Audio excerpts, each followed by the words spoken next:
story number 3, final story.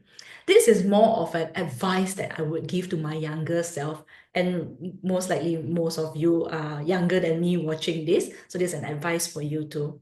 If I can go back in time and sit with that younger version of myself, that little girl in Malacca, obsessed with books because she has no choice, I would tell her this. Number one, stop chasing for perfection. Life is very messy, it's unpredictable, it's filled with learning opportunities. We just need to embrace that imperfection and embrace the messy life as it is. I call it the beautiful mess. The point number 2 I'll tell my younger self is you don't need any validation. The world have always been very opinionated. Every Tom, Dick, and Harry out there has an opinion about you. And their opinions about you should be only their opinion. It does not mean that's the fact. It does not mean that's the truth. So the only opinion that truly matters is your own opinion. So you don't need any validation. And the last point I would tell my younger self is just take some risk, just do it. Like the Nike tagline, just do it. If something scares you, it probably means it's worth doing. Growth only happens outside your comfort zone.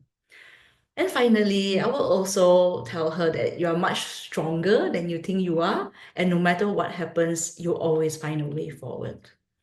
So beyond 2025, I dream of a world now where women, we don't have to prove our worth anymore because it's already recognized.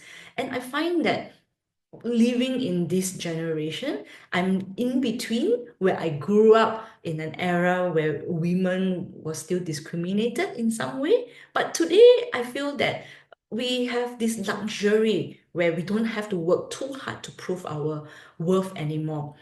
But this is the future I envision. I envision where girls are encouraged to take up space, whether in business, in science, in politics, wherever these girls wants to go to, they're encouraged to boldly step up and take up that space. And workplace these days has embraced flexibility and diversity. Thankfully, I work in the field of sustainability, and diversity, equity, and inclusion, DEI, is a big topic among most large organizations. There are many policies around it as well. And part of it where women will never need to choose between their career or their family anymore is embraced well in these organizations. Thank God for that. Diversity is also a norm now, but not just an exception, because innovation happens when different voices are heard. Many companies have begun to recognize that having more gender equality or equality in general, whether race, culture, ethnicity, and all, equality in general brings more innovation because they appreciate that different voices and different opinions that come from this different background. So if I have a daughter one day, I want her to grow up in this world where she knows that she's limitless and she needs to just walk into any room and know that she has that sense of belonging. Sense of belonging is in your heart and is in your mind.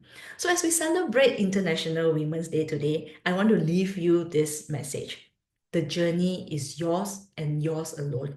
Your worth is not measured by any titles or any degree or any paper qualification at all. It is only measured by the impact that you are making.